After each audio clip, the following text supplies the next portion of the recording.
देखो, दो चर वाले रैखिक समीकरण को हल करने जो बताए थे ग्राफीय विधि से, ठीक है। फिर बीजगणितीय विधि में तुमको बताए थे लुप्तीकरण विधि, जिसको विलोपन विधि बोलते हैं, और उसके बाद दूसरा मेथड प्रतिस्थापन विधि। पहले प्रतिस्थापन विधि ही बता दी, फिर उसके बाद लुप्तीकरण और विलोपन विधि बताए।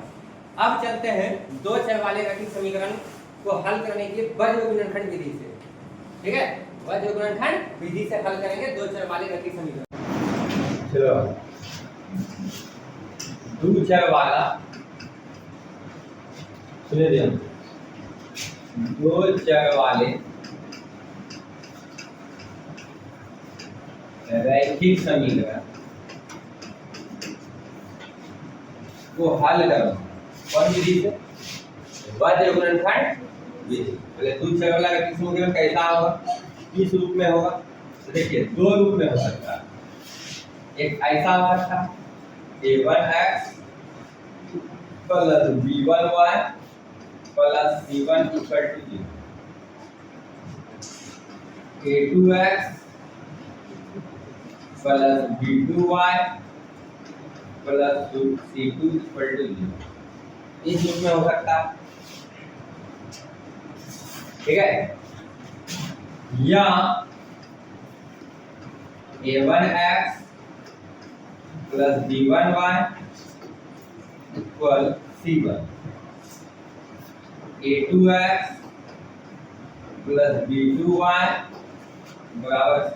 इन दोनों में से किसी भी रूप में। लेकिन कभी कभी क्या होगा, आपको ये अरेंजमेंट बदल सकता है। c1 उधर रहेगा, b1y भी उस साइड रहेगा, बराबर रहेगा। तो आपको या तो इस रूप में लेकर आना है या तो इस रूप में लेकर आना है। जैसे मान लो कि दे दे a1x बराबर, ठीक है, c1 प्लस b1y, ऐसा दे। तो इस रूप में अगर समझेगा तो तुम्हारा यहाँ पे काम होगा, सबसे पहले या तो इस रूप में लाओ या तो इस रूप में। तो कैसे लाएंगे? b1y को हम उठा करके इधर रखते हैं, ठीक है। ये चीज आपको पता है। अच्छा जी, अब बात करते हैं आगे क्या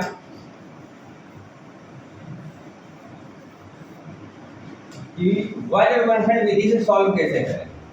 ऐसे रहेगा लिखा हुआ या ऐसे लिखा हुआ रहेगा, तो कैसे सॉल्व करें? तो देखिए, कौन सा विधि से बात कर रहे हैं? वज्र गुणनखंड विधि। वज्र गुणनखंड विधि से हल कर, तो क्या करना है? हल कर, ये काम है। तो देखिए,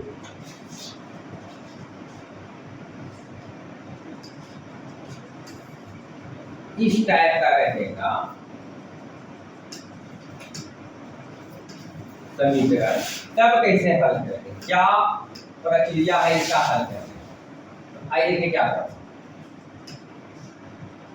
अगर इस तरह से रहना तो देखो, सबसे पहले इसको बोल देना समीकरण फर्स्ट,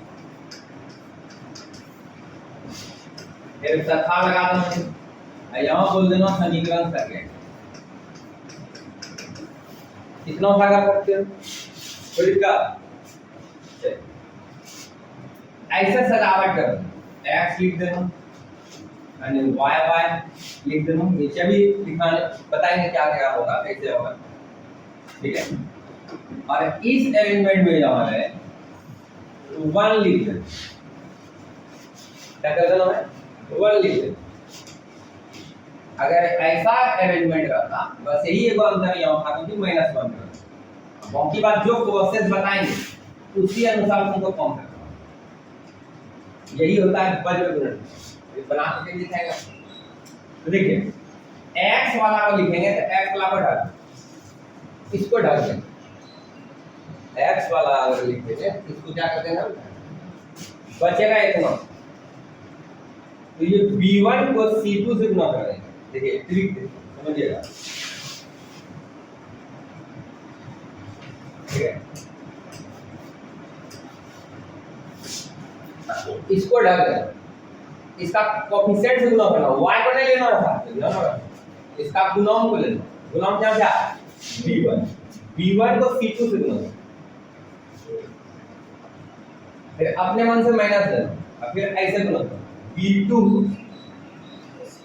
और गुना c1, ठीक है, यानी ऐसे और ऐसे गुना हो गया, ठीक है। अब उसके बाद क्या करना, यहाँ पे जो आ जाकर के जो खत्म होगा ना, यहीं पर से वापस लौट जाना, बस यहीं पे एगो ऐसा है, ठीक है, ये हो गया x वाला, y वाला का लिखना है जहां पे खत्म किए थे ना, ठीक है, वहीं से वापस लौट जाना, ठीक है, y वाला। तो सुनिएगा बात, हम क्या करें, इसको ढके तो b1 गुना c2 किए माइनस b2 गुना c1 किए, हाँ या नहीं। अब क्या करेंगे, y वाला का लिखिए, तो y वाला को ढक देंगे, तो खत्म कहां पे किया, c1 से वापस लौटेंगे, c1 गुना a2 हो गया, c1 गुना a2, अब फिर a1 गुना c2, यहीं पे वो उल्टा आप लिखा दो, a1 गुना तो लिखा c1 गुना a2, ऐसे खींच दिए फिर मैंने इसको, अब फिर ऐसे बस यहीं पे ये वो उल्टा डाले, ये y वाला कहीं को लिखा, ठीक। अब आते हैं 1 के नीचे लिखे, तो कांस्टेंट को ढक दे, इसको ढक दे, ठीक है, इसको ढक दे। तो अब क्या करेंगे, तो a1 गुना b2, y का गुना करेंगे, इसको गुना करेंगे a1 और b2 माइनस है, फिर a2 गुना b1, ये करो, क्या किया, फिर से देखो ऊपर से नीचे आ रहे हैं, a1 गुना b2 और फिर a2 गुना b1, यानी ये काम किए ऐसे, ये 1 वाला के लिए, ठीक है, कहीं कोई दिक्कत, ठीक है। आएंगे सवाल पे, आएंगे भाई, सवाल पे आएंगे। अब देखो सेम फॉर्म इस टाइप से भी लिखा आएगा तो उसी तरह बनाना, ठीक है। तो देखिए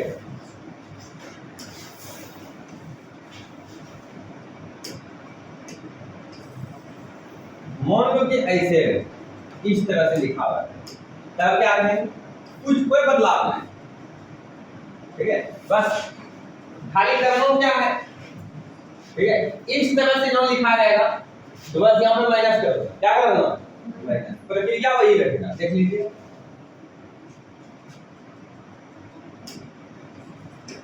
इस रूप में रहे तब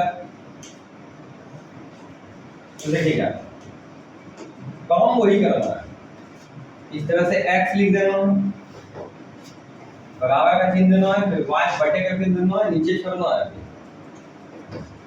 इस रूप में लिखा हुआ, इस रूप में है, इस रूप के लिए a, लेकिन इस रूप में लिखा है तो क्या करेंगे, माइनस x करेंगे, अब उनकी बात सारा सिस्टम उसी ढंग से चलेगा, देखिए किसे चलाएंगे, x ला का लिखना है, x ला को ढक दो, हो गया, अब फिर ऐसे दे दो b1 गुना c2, ऐसा करें b1 गुना c2 माइनस दो अपने, फिर b2 गुना b1, ऐसे चलिए, हो गया यहाँ, ये किसके लिए लिखे हैं, x के लिए, कहाँ पर खत्म किए, अंतिम कौन है यहाँ पे, अब यही वापस लेकर के आना ऐसे, ठीक है। तो इसके लिए लिखेंगे y के लिए, तो जिसके लिए लिखेंगे उसको ढक दो, y वाला को क्या कर देंगे, ढक देंगे, यहाँ पर खत्म किया, c1 गुना a2, c1 गुना a2, अब फिर ऐसे चलेंगे a1 गुना c2, माइनस लगाएंगे, हो गया यहाँ तक। अब हमको माइनस 1 वाला के लिखना है, कांस्टेंट टर्म को ढक देंगे, इसको ढक देंगे, कांस्टेंट टर्म को ढक देंगे, तो आइए इसको ढक देंगे, अब गुना करें A1 गुना, अच्छा रुकिए इसे लिखे ना ऐसे था ना भाई, ये किसके लिए था y। फिर -1 के लिए लिखेंगे तो कांस्टेंट वाला को ढक देंगे, ठीक है, ऐसे चलेगा अब फिर ऐसे चलेगा, ठीक है। तो आई देखिए कांस्टेंट वाला टर्म को ढक दिए, इसको ढकेंगे, ध्यान दीजिएगा इसको ढकेंगे, कैसे चलेंगे A1 गुना B2 माइनस इसको ढक दिया भाई A1 गुना B2 फिर A2 गुना B1। समझ में आया नहीं है, सवाल लेते हैं, सवाल आइए आपके बीच रखते हैं फिर समझ में और आएगा, ठीक है। क्वेश्चन ले रहे हैं वज्र गुणनखंड विधि से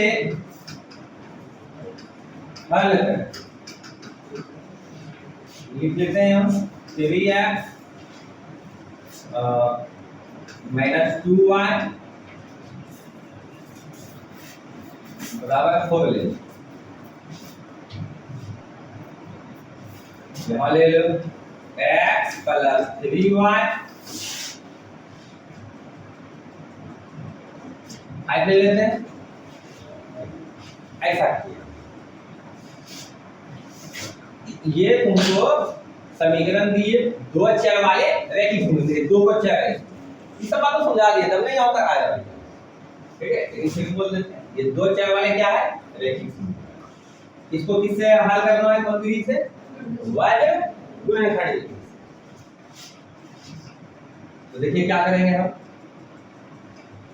लिखेंगे सॉल्यूशन, समीकरण लिखेंगे 3x - 2y = 4, इक्वेशन क्या बोल देंगे इसको 5, समीकरण 5 तथा x + 3y = 5, समीकरण क्या बोल देंगे इसको, इस समय कहीं कोई दिक्कत नहीं तो खाली ठीक। अब आइए वज्र गुणनखंड विधि से हल करो, तो क्या करना है भैया ऐसे सजावट करो, बस यहाँ पे थोड़ा सावधान होना, -1 लिखेंगे कि 1 लिखेंगे, ठीक है। आप बताओ किस रूप का है, देखिए कांस्टेंट जो है बाएं तरफ है बराबर के या दाएं तरफ, इस रूप में है या इस रूप में, नीचे वाला रूप, हमको क्या लेना होगा माइनस, क्या करेंगे हम यहाँ पे -1 ले, तो लिखा अब हमको x वाला लिखना, x वाला अगर लिखना है तो x वाला को ढक दिए, ढकने के बाद अब देखो y का आगे क्या गुना है -2, दो ने बोलना है क्या गुना है -2, इस y का आगे क्या गुना है प्लस, यहाँ 4 यहाँ 5, चलिए इस बात को आप जानते हो, तो आइए x का ढक दिए, अब गुना किससे गुना करेंगे -2 को 5 से, आपको ट्रिक बताया था ऐसे करना आया ना, फिर ऐसे जाना, ये हो गया x वाला, पहला स्टेप आपका ये काम करना है, ये पहला स्टेप, ये आपका दूसरा स्टेप जो कि यहाँ पे आंसर है, समझे। तो इसको ढकेंगे भाई, तो -2 को 5 से गुना करो, घटा अपने मन से देना, फिर 3 गुना 4, ये वाला प्रक्रिया कंप्लीट, पहले बोलो समझ में आया नहीं आया, आ गया, ठीक है। कहां पे जाकर खत्म किए 4, अब 4 पर से लौटेंगे, लेकिन ध्यान में इसका लिख रहे हैं हम y, तो y वाला को ढक, y वाला को अभी 4 को गुना करो, यहाँ कुछ कितना है ये कितना है, इसका कोएफिशिएंट गुना कितना है, ठीक है। इस x का कोएफिशिएंट यानी x का गुणांक कितना है यहाँ पे, तो 4 गुना 1, वापस ऐसे करके लो, तब फिर ऐसे चलेंगे है ना, ये किसके लिए है y के, ठीक है। ये तीसरा स्टेप हो, ये चौथा स्टेप है ना। इसको ढके 4 गुना 1, यहाँ कुछ नहीं कितना भाई, यहाँ पे कुछ नहीं कितना है गुना 1 है, ठीक है 4 गुना 1, अब फिर 3 गुना घटा दीजिए 3 गुना हो गया यहाँ तक। भाई सिर्फ यहीं पे कोई टेढ़ा चल बस नंबर। अब किसी ढंग से चलेंगे कांस्टेंट वाला के लिए ऐसे ही अगर चलना। ये हो गया आपका 5वां स्टेप, ये हो गया आपका 6ठा स्टेप, ये -1। इसको ढको 3 गुना 3 घटाओ 1 गुना बोलो 1 गुना माइनस 2 ना 1 गुना माइनस हो गया। अब इसको सॉल्व करना है, आइए सॉल्व करते हैं।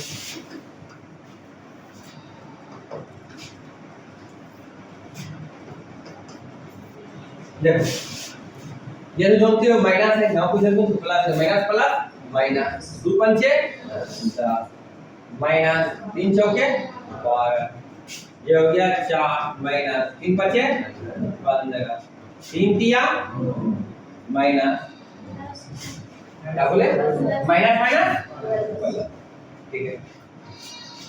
अब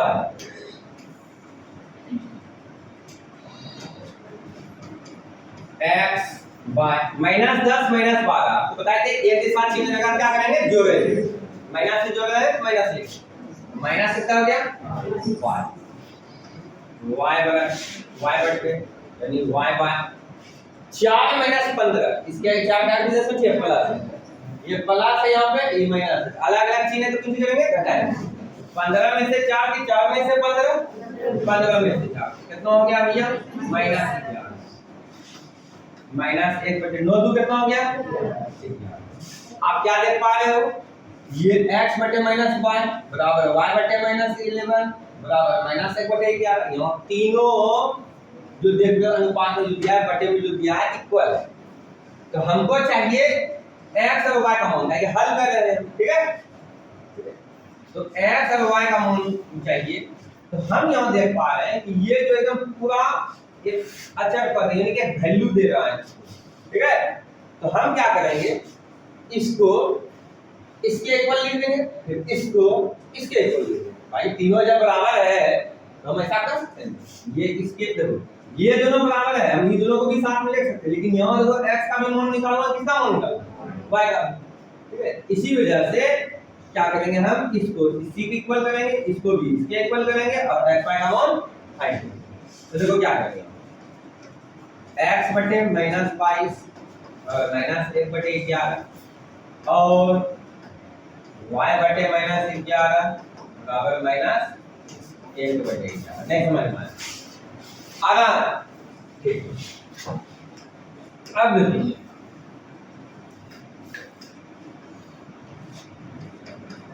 x बटे -22 चलो कर सकते हैं, एक चीज को बार बार लिखना तो फायदे वाली बात है। आइए x यहाँ क्या है -1 बटा, ये किसमें है भाग में, इधर का क्या होगा गुना -y, तो y बराबर -1 बटा, ये किसमें है भाग, इधर का क्या होगा गुना।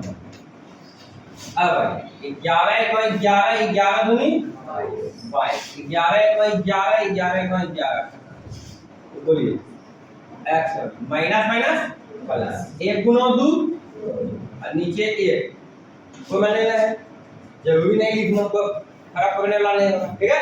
2 बटे 1 बोलो या खाली 2 बोलो, किस चीज है बाबे 2 बोलो या 2 बटा 1 बोलो। आइए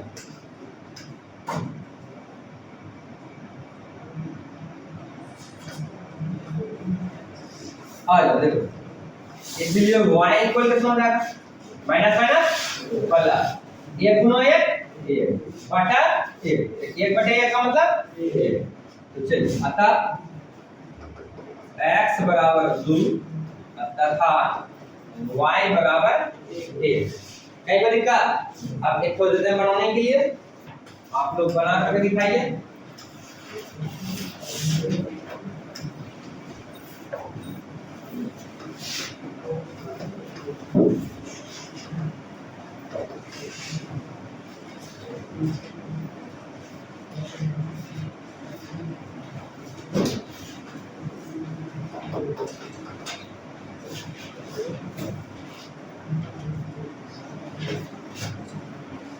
चलिए बना के दिखाइए।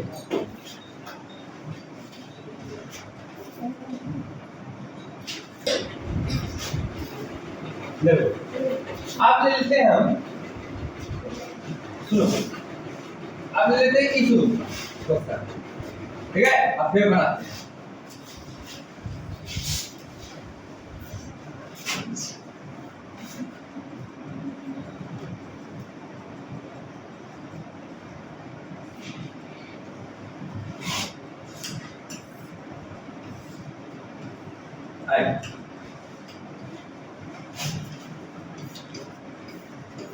वज्र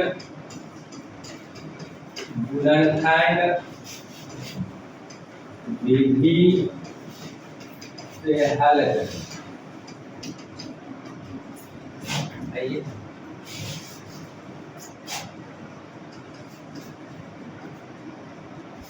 बोले यहाँ माइनस लगाते हैं, प्लस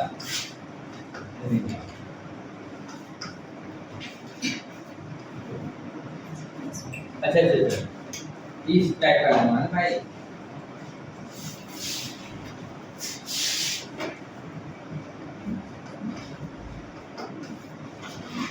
इस टाइप का लेना है।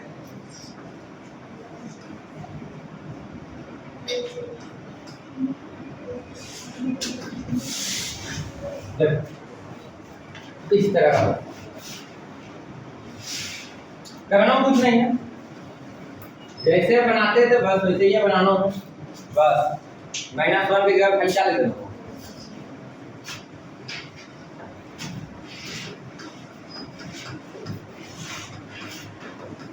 समीकरण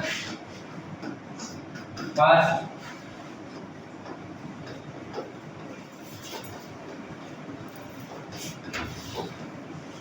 समीकरण सेकेंड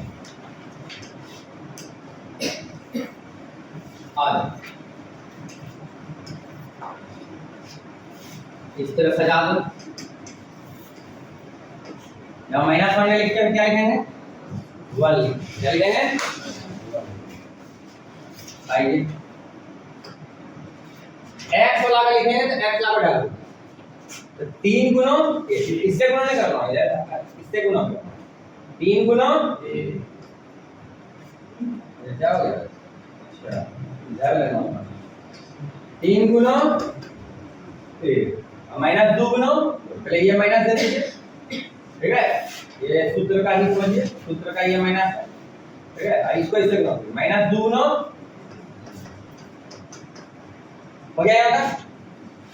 अब आइए खत्म कौन किए हैं? 2 इसका लिखेंगे y, इसको ढक देंगे y का, तो 2 गुना यहाँ कुछ लिख कितना है 1, 2 गुना यहाँ कुछ लिख कितना है 1, 2 गुना 1, फिर घटा, फिर ये -5 गुना 1, -5 गुना 1, ये सूत्र का माइनस, ठीक है? फिर आइए 1 वाला भी लिखेंगे, इसको डालेंगे, फिर आइए -5 गुना -2 यहाँ गुना, फिर ये सूत्र से माइनस, सूत्र का माइनस हो गया, ऐसे चले। अब ऐसे चले 1 गुना नहीं समझ रहा ना, समझ गए सही में? तो आइए इसको सॉल्व करते हैं। सॉल्व करने तो आता है 3 गुना कितना आ गया? 3 प्लस 4 2 प्लस 5 10 माइनस 3 क्या कर रहे हैं? -10 प्लस 5 दूनी 10, हाँ? अब 3 जो 4 कितना आ गया?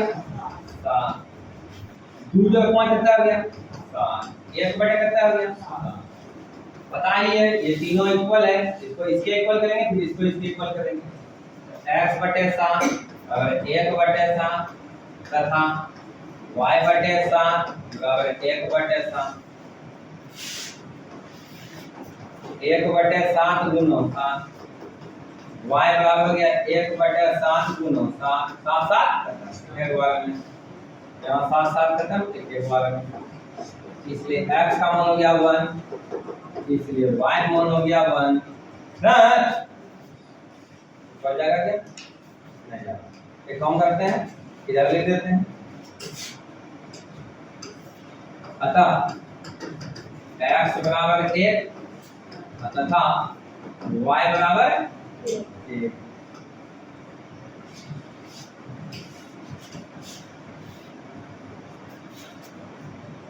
समझ में आया?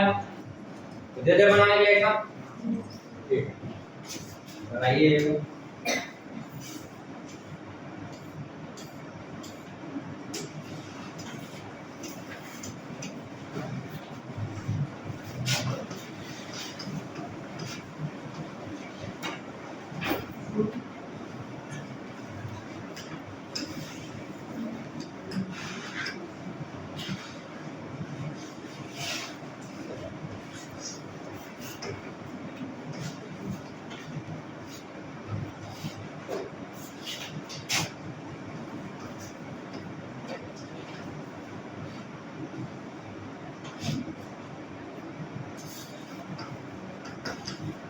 चलो चलो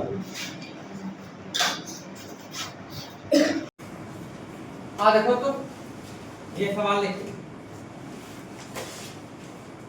प्रश्नावली 3/5 का पहला नंबर सवाल कहता है निम्न रैखिक समीकरणों के युग्मों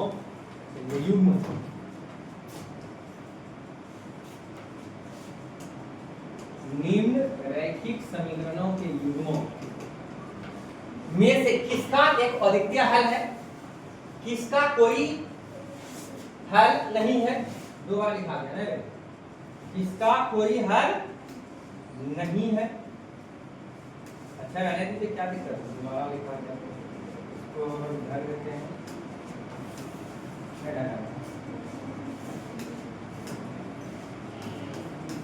चलिए, किसका कोई हल नहीं है या किसका अपरिमित रूप से अनेक हल, ठीक है। इसका अद्वितीय हल करने का मतलब एक हल, ठीक है। किसका कोई हल नहीं, कोई हल करने का मतलब x y का मान नहीं आएगा। किसका अपरिमित रूप से अनेक हल, यानी x y का मान जो है कहीं हो सकते हैं। मतलब जैसे आपको बोले थे कि दो चर वाले रैखिक समीकरण एगो ले लेते हैं, तो x का मान रखेगा तो y का मान आएगा, है कि नहीं। तो देखिए पहले ये बात बोला कि आप इसको पहले चेक, जैसा कैसे, तो देखो यहाँ देखिएगा क्या लिखा, अद्वितीय हल की स्थिति में उसे वज्र गुणनखंड विधि से हल करें, यानी जो अद्वितीय हल होगा उसी का हल निकालना है। कौन विधि से? वज्र गुणनखंड विधि से। अब बात अगर सोचिए भैया कि सर पहले हमको चेक करना होगा, हाँ चेक करना होगा, कैसे चेक करेंगे, तो आपको 3.2 में भी बताएं, ठीक है। एक जगह चर्चा किए थे आपका 3.4 में लैंग्वेज वाला सवाल में, जो कि बोला था कि प्रतिस्थापन विधि से बनाइए, लुप्तीकरण से भी बनाइए, ठीक है। अब साथ साथ में कौन सी बोला था कि जिसका अस्तित्व हो उसको उससे हल करना है कि नहीं। अरे भाषा वाला सवाल में था जिसका अस्तित्व हो उसको हल करना है। आज यहाँ ठीक है, यहाँ भी चेक करना है। चेक करने के लिए आपको हम क्या बताए थे कि दो चर वाले रैखिक समीकरण दिया हुआ रहेगा a1x + b1y + c1 = 0, a2x + b2y + c2 = 0, या ऐसे a1x + b1y = c1, a2x + b2y = c2। दोनों से किसी ढंग से दिया है, तो क्या हम सिखाए थे आपको तीन कंडीशन कि a1 बटा a2 नॉट इक्वल b1 बटा b2। अगर ऐसा सिचुएशन होगा तो हम क्या कहेंगे बताइए, अद्वितीय हल। ऐसा हल होगा अद्वितीय हल।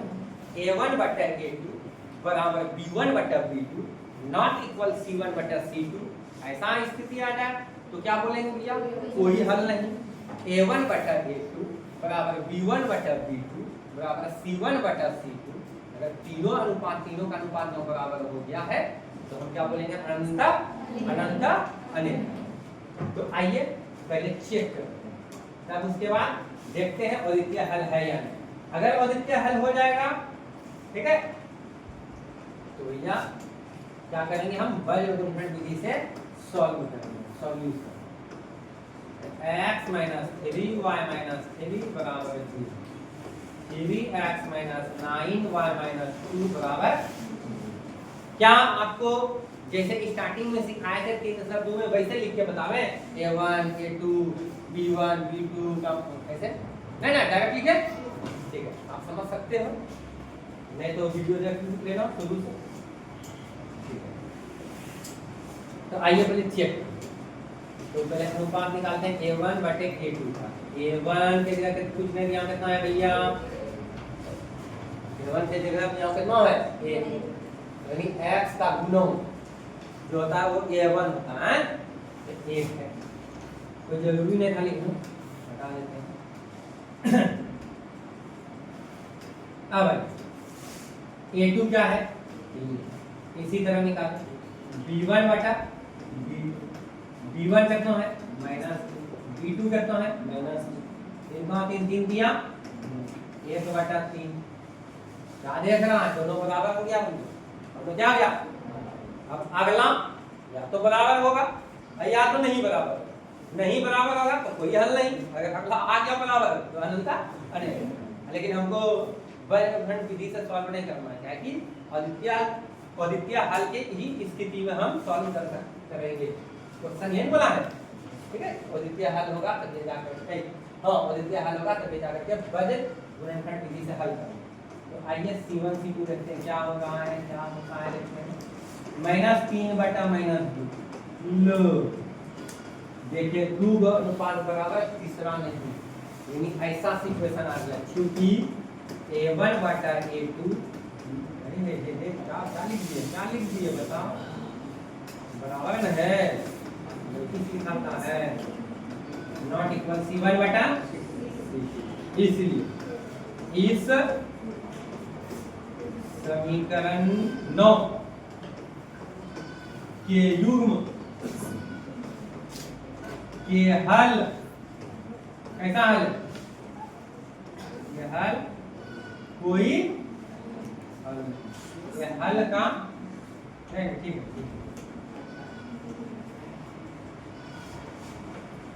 अच्छा नहीं लग रहा, हटाइए, केवल सेट हो जाएगा। इस समीकरण के युग्मों के कोई हल नहीं, कोई हल नहीं,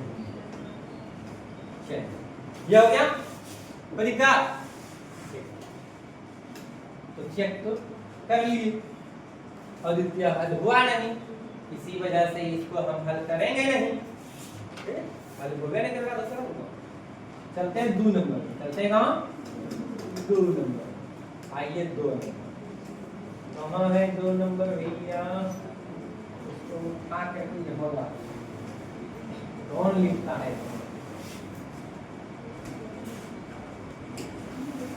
आज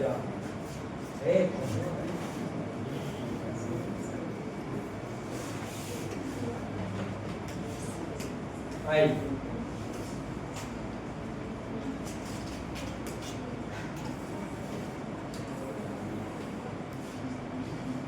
दो नंबर, दो बार लिखा गया 2 नंबर, अच्छा ऊपर काहे को गंगा।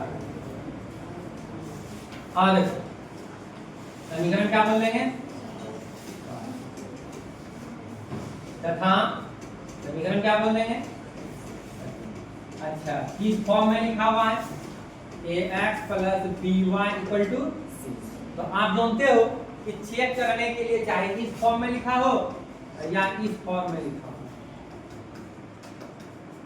ठीक है, किसी भी तरह का फॉर्म हो, या ऐसा फॉर्म हो या ऐसा फॉर्म, ठीक है,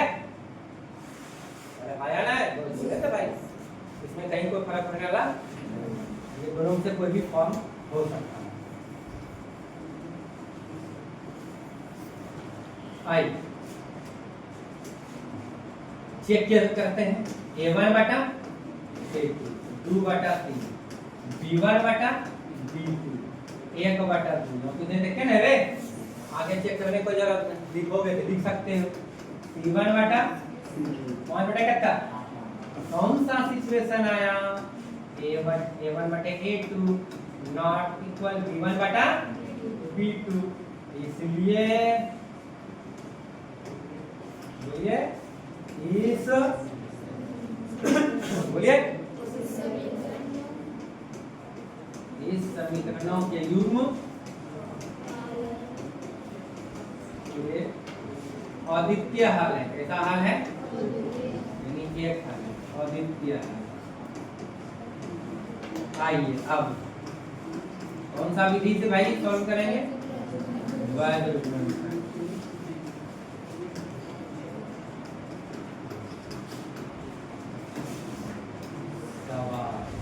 क्या था सवाल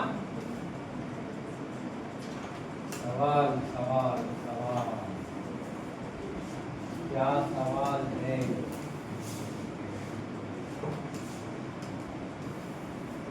आपका बार बार लिखने से फायदा नहीं है वहां लिखने किया है ऊपर में हम अपने लिए यहाँ पे समझने के लिए लिख रहे हैं ठीक है इसमें बात को जब ऊपर में लिखा हुआ है ये एक चीज को चाहिए बार बार लिख रहे हैं सर आप लिखे ये तुमको समझाने के लिए ऐसा किया है तो आ देखो देखो एक काम करते हैं इसको छोटा कर देते हैं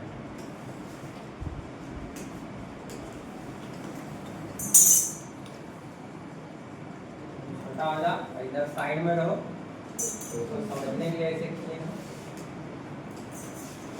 जैसे बात ही आ गई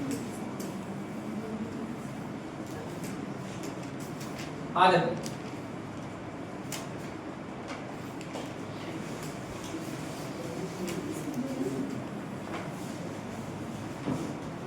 लिखे लेंगे मैं सुविधा होगा क्या मसाला है हाँ देखो द्वैध गुणनखंड विधि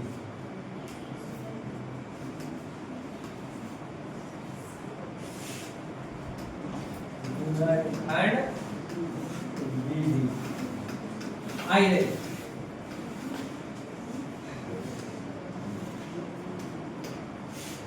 क्या करते हैं बोलिए x y बोलिए इस सिचुएशन में क्या बोलते हैं माइनस 1 से प्लस माइनस आ देखो x ला को लिखेंगे तो x ला को ढक देंगे इसके आगे में कितना है 1 गुना 8 2 गुना 5 हो गया कोई दिक्कत कहां पे जाके होते हैं 5 इस पे अब 5 से वापस आए तो y लाख का लिखेंगे तो y लाख करेंगे 5 गुना 3 हटा 2 गुना ठीक है अब किसका लिखेंगे -1 तो अब इसको ढक देंगे इसको ढकेंगे तो फिर चलेंगे 2 गुना 2 हटा फिर 3 गुना यहाँ तुमने कितना है 3 गुना आया आप समझ में देख लो अच्छा आ गया ठीक चलिए इस समीकरण को हटाते हैं यहाँ पर लिखना जरूरी है बार बार करते लिखना चलिए हटाइए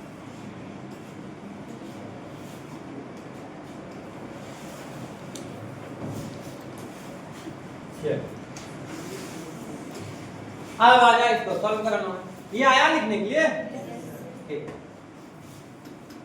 x 1 गुना 8 कितना 2 पंचे कितना 15 घटा 8 दूनी 2 दूनी 4 घटा x बटा 8 घटाता माइनस 1 चल माइनस 1/1 को -1 लिख देंगे कोई दिक्कत चलिए एक स्टेप नहीं लिखते हैं जो जो लिख बाकी ये माइनस अने लिखियो देगा कोई दिक्कत नहीं। आई तो क्या करेंगे, तुम देख रहे हो ये तीनों इक्वल है, x और y का मान निकालना है, यही एगो संख्या है। एक काम करेंगे कि इसको इसके बराबर लिखेंगे और फिर इसको इसी के बराबर लिखेंगे। तो दिक्कत, अरे जब तीनों बराबर है तो ये इसके बराबर, ये भी इसके बराबर होगा, ठीक है। -1/1 और y बटे -1 बराबर -1/2। आई x बराबर -1/1, ये भाग में उधर जाएगा क्या होगा, ये भाग में उधर जाएगा क्या होगा, आप ही बताओ। तब क्या सॉल्व करेंगे, माइनस माइनस प्लस 1 गुना 2 बटा 1 लिखना जरूरी, माइनस माइनस प्लस 1 गुना 1 बटा 1 ये भी लिखना जरूरी। तो कितना आ गया, अतः x बराबर 2 तथा y बराबर 1। कहीं बता क्लिक, चलिए 3 नंबर। देखो ये तो क्या था, कोई हल नहीं ना, ये अद्वितीय हल था, इसको हल कर दिए। अब आते हैं 3 नंबर, देखते हैं 3 नंबर क्या है, ठीक है।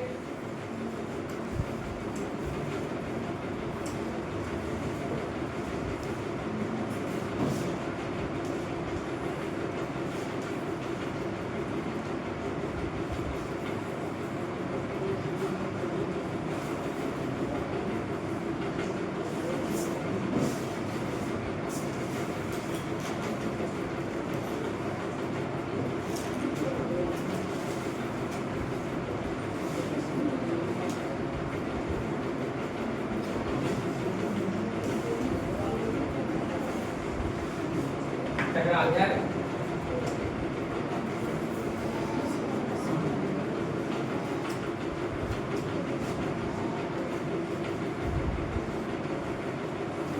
बंद करा दी लोगों ने टकरा।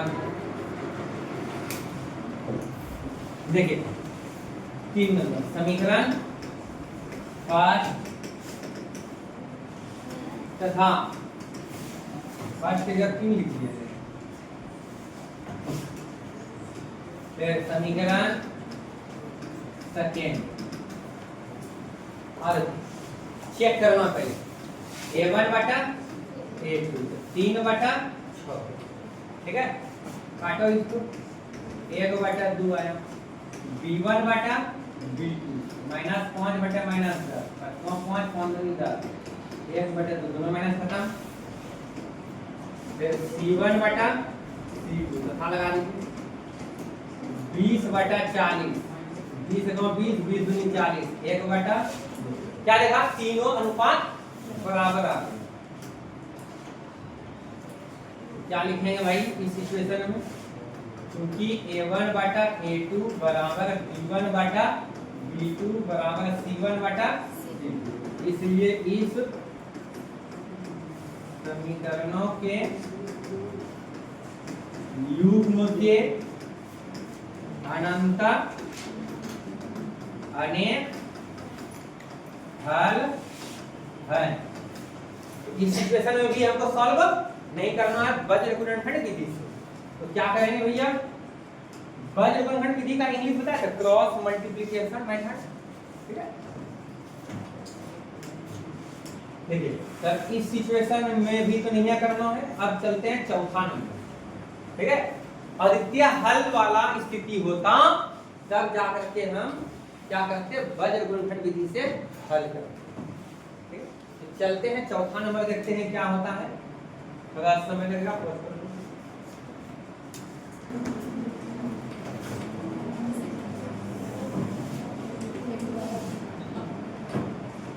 आनंद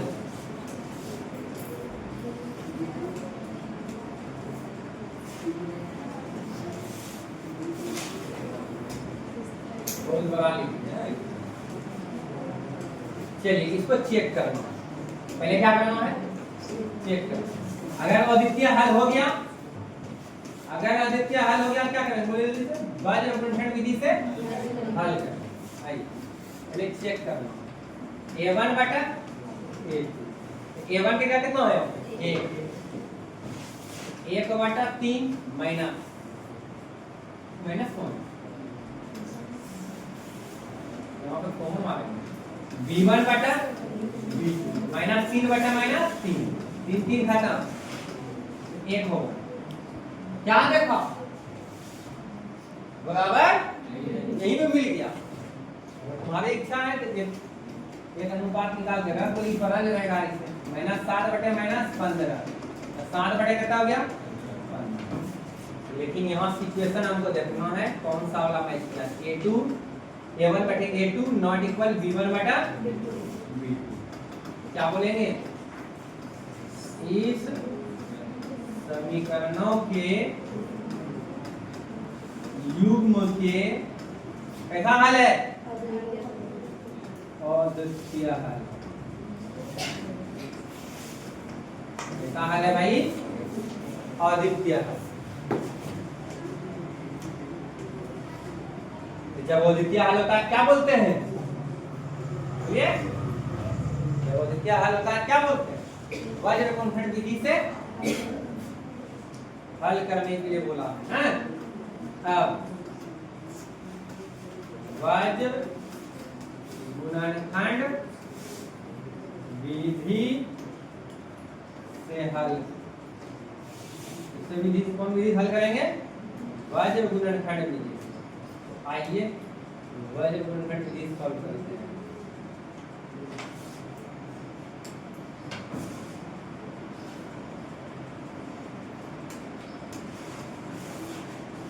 सामने में दिखेगा था ज्यादा समझ में आएगा आइए अच्छा रुको पूछेंगे बोलो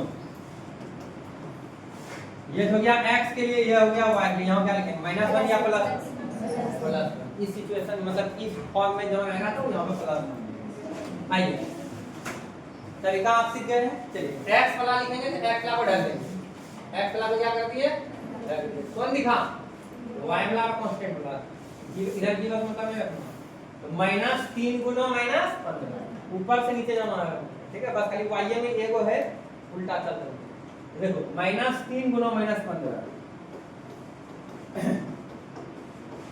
फिर माइनस लगाएं फिर -3 गुना -15 इक्वल वाला हुआ अब ये -3 नीचे में -3 गुना -7 -3 गुना -7 दोनों में दे दिया गुना हो गया तरीका अरे यहाँ गुना है भाई नहीं यो लिखो कोई फर्क नहीं पड़ेगा गुना हो जाएगा ठीक है अब y ला लिखेंगे कहां पे जाके रुके हैं 7 तो ठीक है y ला लिखेंगे y ला का डाल दो रख दिए तो आइए कहां पे खत्म किया -7 तो वापस जोड़ दीजिए -7 गुना कितना है देखो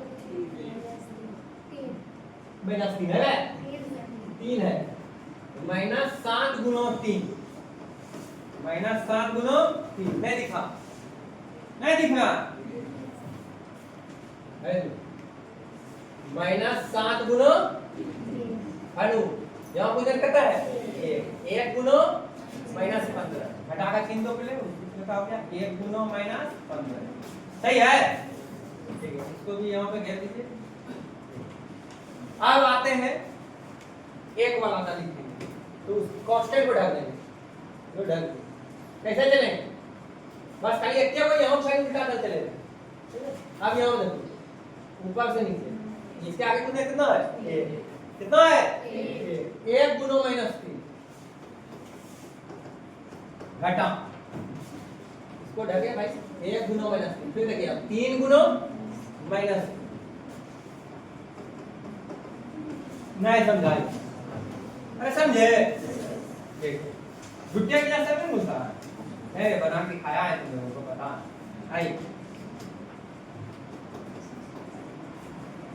देखो -3 गुना 15 कितना हो गया 45 माइनस प्लस देखो नहीं है तो वैसे माइनस प्लस माइनस 3 सटे 21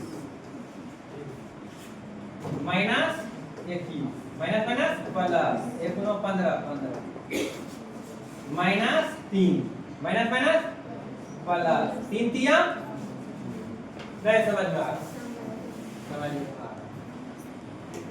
ठीक, समझ में आ रहा है तब तो बातें नहीं। लो ऊपर ना ऊपर इधर बना दे, इस साइड सॉल्व करो।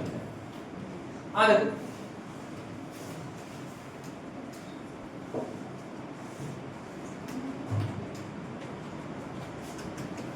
x